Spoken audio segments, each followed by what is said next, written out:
नमस्कार दोस्तों, मेरा नाम है मनीष कुमार सिंह और आप देख रहे हैं 4 PM। और आपको बता दें दोस्तों कि महाराष्ट्र की राजनीति में हम अलग-अलग विधानसभा जो हैं क्षेत्र वहां पहुंच रहे हैं, वहां के जो उम्मीदवार हैं उनसे बातचीत कर रहे हैं और महाराष्ट्र की राजनीति कितनी उलझी है उसको समझने की कोशिश कर रहे हैं और आपको समझाने की कोशिश कर रहे हैं। और इस वक्त हमारे साथ खुद यूबीटी पक्ष के यानी उद्धव ठाकरे ने जिनके कंधों पर जिम्मेदारी दी है कि जोगेश्वरी की सीट जीत के लेके आनी है, वो उम्मीदवार हमारे साथ मौजूद हैं। आनंद सर, बहुत बहुत स्वागत है सर आपका। नमस्कार सर, बड़ी दिलचस्प लड़ाई है। हमने देखा कि इसी जगह पर अमोल जी का ऑफिस भी है और हमने देखा कि जो भी लोकसभा चुनाव में हुआ 47 वोट काफी चर्चा का विषय बना था। अब जिनसे वो हारे उन्हीं की पत्नी जो है मनीषा वायकर वो खड़ी है और उनके सामने आपका मुकाबला है। तो कहीं ना कहीं ये भी मन में है कि मौका बहुत अच्छा है हराने का भी और साथ ही साथ अभी दिखाने का भी कि हाँ, यूबीटी पक्ष अभी भी यहाँ से मजबूत है, जैसा कि यूबीटी पक्ष हमेशा दावा करता है। अभी विधानसभा का चुनाव है। जी।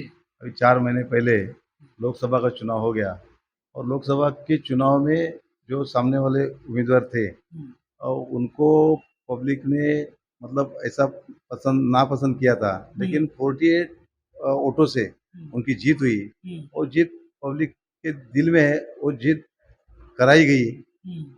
इसके लिए पब्लिक अभी चाहती है आगे आने वाले इलेक्शन में उसका ये निकालने के लिए, क्योंकि यहाँ की जो पब्लिक है, यहाँ की जो मतदार है, ये बाला साहब के विचार से प्रेरित है और उसके माध्यम से पिछले बहुत साल यहाँ के पब्लिक जो शिवसेना के पब्लिक रिप्रेजेंटेटिव चुन के देते हैं और शिवसेना के ऊपर उनका विश्वास है, क्योंकि यहाँ का जो कार्यकर्ता है शिवसैनिक है, वो शिवसेना के माध्यम से यहाँ की जो जनता है उनकी सेवा करता है और इसके लिए जो जनता का उनके ऊपर विश्वास है वो बरकरार रखने के लिए वो दिन रात काम करते रहते हैं। तो कोई भी नेता हो, ये प्यार नेता का नहीं है, ये प्यार जनता का है, शिवसेना के ऊपर है। तो इसके लिए अभी जो 48 वोट से हमारा पराजय हुआ है, वो पराजय विजय में बदलाने के लिए सब मतदाता, हमारे कार्यकर्ता, हमारे सब पदाधिकारी राह देख रहे हैं और एक अलग वातावरण इस जोगेश्वरी विधानसभा क्षेत्र में है। सर, ये लड़ाई इसलिए भी दिलचस्प है, इसलिए भी इंटरेस्टिंग है क्योंकि बहुत सारी सीटों पे हम देख रहे हैं कि शिवसेना वर्सेस शिवसेना हेडलाइंस बनती है। आप लोग भी पढ़ते होंगे सर, लगातार मुंबई की अलग अलग जगहों पे हो रहे हैं। और इस बार ही हमने देखा कि वायकर साहब तो पहले आप लोग के साथ ही थे, बाद में फिर वो शिंदे साहब के साथ चले गए और बाकी कहानी हो गई सर। लेकिन हमने सुना कि बहुत सारी चीजें आपके बारे में कही जाती है, आपके एजुकेशन को लेकर के बात उठाई जाती है और हमने सुना कि अभी हाल ही में मीटिंग हुई थी, वहां कुछ ऐसे शब्द भी बोले गए जो नहीं बोलने चाहिए थे। पेपर वाला बोलते हैं, क्योंकि हमने सबने देखा है कि किस तरीके से आपने शुरुआत की। अपने दर्शकों को बता दें कि जो आनंद जी हमारे साथ यहाँ पे बैठे हुए हैं, कई बार आप नेताओं को देखते होंगे, किसी परिवार से आते हैं, किसी के कुछ रिलेशन में होते हैं, लेकिन ये पेपर बेचने से लेके जो भी काम करते हुए फिर वो नगर सेवा फिर किस सीढ़ियों से ऊपर आए हैं और ऐसा कोई पद नहीं होगा जहां पर उन्होंने काम नहीं किया। और आज जाकर के उद्धव ठाकरे जो हैं उन्होंने विधानसभा में विधायकी के लिए उन्हें उम्मीदवार बनाया है। सर, बड़ी लंबी जर्नी रही है। इसके बावजूद भी जब ऐसा सुनने को आता है, आपके एजुकेशन के बारे में बात होती है, आपके बारे में उसे उटपटांग कहा जाता है, सर कुछ ऐसा मन में नहीं लगता कि यार इतनी मेहनत करके आया फिर ये सब सुनने को मिल रहा है? ऐसे कार्यकर्ता जो होता है उनको पब्लिक की सेवा करके उनका विश्वास जताने के लिए वो काम करता है और वही उसकी उम्मीद रहती है। कौन क्या करता है, कौन क्या कर रहा है, वो एक दूसरे के ऊपर ये करते बैठेंगे तो अपना काम नहीं बनेगा। रही बात, मैं पिछले 35 साल 37 साल में यहाँ पर शिवसेना के माध्यम से काम कर रहा हूँ और काम करते करते अभी जो इसके सामने MP थे वो हमारे इस शाखा में से काम करते गए, वहाँ पर उनको जो विजय प्राप्त हुए वो इनके पीछे ये सब हमारे कार्यकर्ता का मेहनत है, परिश्रम है। फिर भी उन्होंने अपने खुद के इसके लिए वो छोड़ के चले गए, लेकिन यहाँ का कार्यकर्ता कोई हिला नहीं। कार्यकर्ता ऐसा ही होता है। और आज मुझे शिवसेना पक्ष प्रमुख उद्धव जी ठाकरे जी, उन्होंने मुझे शिवसेना की उम्मीदवारी दी, महाविकास आघाड़ी की उम्मीदवारी दी है। एक सादा कार्यकर्ता हूँ, लेकिन सादा कार्यकर्ता का सम्मान जो किया है वो पब्लिक, या मैं मानता हूँ ये हमारी जनता का सम्मान है, क्योंकि जनता ने मुझे इस तरह जो विश्वास मेरे ऊपर रखा है, और वो विश्वास कायम रखने के लिए हम लोग दिन रात काम करते हैं। हमारे सब साथी शिवसेना के जो पदाधिकारी है, कार्यकर्ता है, शिवसेना माध्यम से दिन रात काम करते हैं उसके लिए। और दूसरी बात, मैं कल उठ के कोई अ, धनवान का बेटा नहीं हूँ, कोई मेरा पॉलिटिशियन का के फैमिली से नहीं हूँ, एक सर्वसामान्य कार्यकर्ता हूँ। इसके लिए वो पिछले 35 साल से मैं काम करते करते शिवसेना का एक शिव सैनिक, गट प्रमुख, उपशाखा प्रमुख, कार्यालय प्रमुख, उसके बाद ये शाखा प्रमुख, और शाखा प्रमुख के बाद 2 बार नगर सेवक चुन के आया हूँ। जो कार्यकर्ता काम करे उसको ही पता चलता है कि कार्यकर्ता के माध्यम से क्या तकलीफ होती है। और दूसरी बात, जिसको रेडीमेड सब मिलता है उसको कुछ फर्क नहीं पड़ता है और उसको कदर भी नहीं रहती है। तो ऐसा कुछ है। रही बात कौन किसको क्या कहता है, किसकी परिस्थिति कैसे है, किसकी शिक्षा कैसी है, वो सामने वाले ने सोचना चाहिए।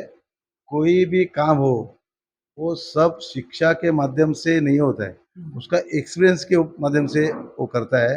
मुझे पता है सामने वाले क्या बोलते हैं, वो ग्रेजुएट रहेंगे और कुछ रहेंगे, ठीक है, उनका आदर है। लेकिन इस क्षेत्र में समाज का काम करने के लिए मुझे शिक्षा की ज़रूरत नहीं है, क्योंकि मेरा जो एक्सपीरियंस है उसके माध्यम से मैं आज तक पब्लिक का काम करते आया हूँ। और मेरे काम के ऊपर हमारी जो जनता है, हमारे जो मतदार है, हमारे कार्यकर्ता है, वो समाधानी है। वो इसके लिए 2017 में जब नगर सेवक का चुनाव हुआ था, उस टाइम मेरे सामने 11 उम्मीदवार खड़े थे, और 11 उम्मीदवार का डिपॉजिट हमारे जनता ने जब्त कर दिया। ये हमारा काम है और हमारा पब्लिक का हमारे ऊपर विश्वास है। वो विश्वास हम लोग कायम रखेंगे, लेकिन ये किसी की परिस्थिति के ऊपर जाना ठीक नहीं है। मैं किसी को अगर बुरा कहूँ, भला कहूँ, तो अपने ऊपर ही आता है। और दूसरी बात, मैं पेपर बेचता था, मैं किसान का बेटा हूँ, मुंबई में आया और उस टाइम मुझे ज़रूरत थी, और आज भी मैं वही धंधा कर रहा हूँ, मेरा बिजनेस वही है। धंधा करना कोई गुनाह नहीं है, वो चाहे पेपर का हो, भाजी का हो, कैसे सब्जी का हो, कुछ भी हो, धंधा धंधा है। लेकिन वो धंधे के बारे में और कोई अपने ऊपर टीका करता है और मजाक उड़ाता है, तो वो उनका अभी समझना चाहिए, सर क्योंकि मजाक वो भूल रहे हैं कि हम लोग भी कौन सी कंडीशन में आ गए, यहाँ तक पहुँचे। हमको कौन सी पार्टी ने पहुँचा, हम कौन सी नेता हमारे पीछे थे। अगर जो नेता को भूलते हैं, वो नेता को भूलते हैं, तो दूसरे की कदर क्या करेंगे। जिस शिवसेना ने उनको राजनीति में जन्म दिया और इतनी ऊंचाई पर रख दिया, और ऊंचाई पर रखने के बाद और अपने खुद के स्वार्थ के लिए अगर कोई वो छोड़ के जाते हैं, तो वो कितना ठीक है कितना नहीं है, वो सोचने वाली बात है। जी सर, हमेशा से एक बात देखा हमने कि चाहे वो एकनाथ शिंदे की शिवसेना हो, चाहे बीजेपी हो, हमेशा ये बात कहते हैं कि उद्धव ठाकरे जो हैं वो पुत्र मुंह में कई सारे फैसले लेते हैं और परिवारवाद की बात करते हैं। लेकिन हमने देखा कि यहाँ पर आपके सामने जो खड़े हैं वो तो खुद ही कहते हैं कि परिवारवाद की बात है, लेकिन यहाँ तो परिवार के ही लोगों को खड़ा किया गया है आपके सामने। तो ये सब दो चीजें होती हैं आपके सामने, तो क्या चलता है आप लोग के दिमाग में? ऐसा राजनीति में खाली सामने वालों को टारगेट करने का चक्कर में सब लोग रहते हैं, लेकिन पब्लिक को सब मालूम है सच क्या है गलत क्या है। ठाकरे फैमिली है, उसका पूरा दुनिया में नाम है। और रही परिवारवाद की बात, तो ठाकरे फैमिली पहले से 5 मतलब जनरेशन से वो काम कर रही है और पब्लिक को न्याय दे रही है। उनका जो काम है पूरा दुनिया में प्रसिद्ध है। और रही बात अभी जो परिवारवाद अभी के लोग नेता लोग बोलते हैं, तो उनके घर में भी परिवारवाद ही है ना। सीएम है, उनका बेटा खासदार है। अभी के यहाँ के जो पीएम हो गए, एमपी हो गए, तो उनकी वाइफ को भी खड़ा कर दिया है। जो कार्यकर्ता 40-40, 50-50 साल काम करता है, उसके बारे में अगर आप सोचेंगे नहीं, वो परिवारवाद नहीं है। वो फैमिली को आपके टिकट देंगे तो वो परिवारवाद नहीं है। ठाकरे फैमिली ने कुछ किया तो परिवारवाद होता है। तो ये उनके लिए कुछ कहने के लिए नहीं है, कारण नहीं है, इसके लिए वो कहते हैं। लेकिन एक बात है, ठाकरे फैमिली के ऊपर अगर नाम लेंगे तो उनको पब्लिक में प्रसिद्धि मिलती है, इसके लिए वो करते हैं। सर बहुत ज़्यादा समय नहीं लेंगे आपका, और दर्शक भी देख रहे हैं कि मुंबई की जितनी भी सीटें हैं वहां पर हमने देखा है कि अक्सर पहले से ही रणनीति रही होगी शायद, ज्यादातर सीटों पे हमने बात की कि शिवसेना बनाम शिवसेना है इस बार। तो सर इस बार आप लोगों को फीडबैक मिल रहा होगा अंदर से, क्योंकि आपकी अलग अलग शाखा भी है, बहुत जगह पे अलग अलग का जो शाखा प्रमुख हैं या कार्यकर्ता हैं काम करते रहते हैं। क्या मिल रहा है सर? सर्वे देखे हमने, पोल देखे, उसमें एनडीए गठबंधन को जीतता हुआ दिखाया जा रहा है, लेकिन हरियाणा में भी ऐसा ही हुआ था, वहां भी कांग्रेस जीत रही थी लेकिन लास्ट लास्ट में ऐसा हो गया। तो किस तरह का फीडबैक मिल रहा है, और सर हरियाणा जैसा यहाँ ना हो उसके लिए क्या तैयारी की गई है, किस तरह की तैयारी आप लोगों ने? एक बात है, अभी इसके पहले आपने बोला बोला था जी जी। कि शिवसेना के सामने शिवसेना लड़ रही है। ये बीजेपी का सब किया कराया है। बीजेपी यहाँ पर शिवसेना खत्म करना चाहती है। ये इसके माध्यम से उन्होंने मुंबई में, महाराष्ट्र में एक तो शिवसेना के दो टुकड़े कर दिए, राष्ट्रवादी को दो टुकड़े कर दिए, और खास करके 2014 के इलेक्शन में जब हम लोग साथ में लड़े थे, अलग अलग लड़े थे, जब भी माननीय उद्धव जी ठाकरे के मार्गदर्शन पे, उनके नेतृत्व के नीचे हमारे 65 विधायक चुन के आए थे, और जब 19 में हम लोग साथ में लड़े तो हमारे 56 आ गए। इसका मतलब 2014 से शिवसेना को खत्म करने का उनका जो टारगेट चल रहा था वो उद्धव साहब के ध्यान में आ गया, और उन्होंने उनके साथ जो गठबंधन था वो तोड़ा। क्योंकि जब शिवसेना जिंदी रहेगी तो आगे कुछ भी कर सकते हैं, तो ये शिवसेना को खत्म कर रहे हैं, हमने साथ साथ रह के खत्म कर रहे हैं, तो इसका गठबंधन की जरूरत नहीं, वो सोच के उद्धव साहब ने जो निर्णय लिया। लेकिन उसके माध्यम से जो बीजेपी को करना है तो सामने सामने दो शिवसेना को लड़ा रहे, जो अंग्रेजों ने किया था, आपस में जाति पाति में सब झगड़ा लगा के अपना राज करो, वैसा भी बीजेपी कर रही है। लेकिन ये सच है, कितना भी करेंगे तो 2.5 साल में पब्लिक को सब पता चला है ये कौन करता है, किसके लिए कर रहा है, असली शिवसेना कौन है, नकली शिवसेना कौन है, ये जनता को मालूम है, हमारे पूरे रहवासियों को, जो मतदाताओं को मालूम है। इसके लिए कितना भी ये कोशिश करेंगे तो यहाँ पर महाविकास आघाड़ी के उम्मीदवार ज़्यादा चुन के आएंगे।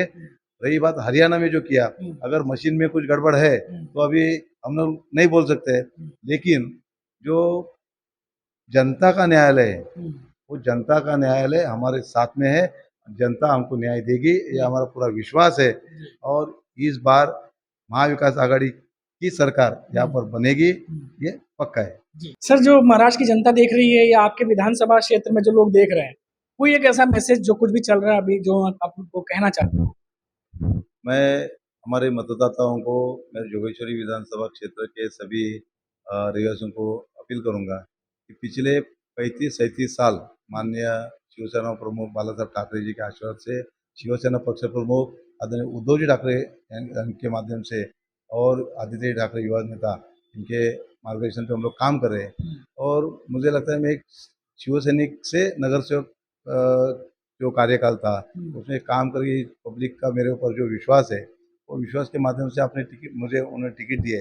वो टिकट जब सक्सेस होगा, ये विश्वास जब सक्सेस होगा, यहाँ की जो जनता है वो यहाँ की जनता या मतदार मुझे चुन के दे। मैं जनता से अपील करूँगा, मतदाताओं से अपील करूँगा कि इस विभाग में मैंने जो आपकी सेवा की है उसके माध्यम से मुझे जो उम्मीदवारी मिली है, वो उम्मीदवारी आपके आशीर्वाद से मिली है। आपका ये आशीर्वाद मेरे ऊपर कायम रहे, और आने वाली 20 तारीख को जो विधानसभा का चुनाव है उसमें हमारी महाविकास आघाड़ी की चुनाव चिन्ह है मशाल का बटन दबा के मुझे भारी वोटों से मत के रूप से आशीर्वाद दीजिए, इतना मैं अपील करूँगा। धन्यवाद। Thank you so much sir हमसे बात करने के लिए। और जैसा कि आप सुन रहे थे कि इनको पूरा यकीन है 20 तारीख को वोट करने जनता उतरेगी। महाराष्ट्र की एक ही चरण में मतदान होना है, 288 सीटों पर, काफ़ी बड़ा दिन है और बहुत ज़्यादा समय नहीं रह गया है कि रिजल्ट जब सामने आएंगे और महाराष्ट्र में किसकी सरकार बन रही है ये साफ हो जाएगा। तो अभी के लिए फिलहाल इतना ही, फिर लौटेंगे तो बात करेंगे किसी बड़ी खबर पर, किसी बड़े मुद्दे पे, या फिर किसी और विधानसभा सीट के बारे में। तब तक के लिए इजाजत दीजिए और आप देखते रहिए 4 PM। नमस्कार।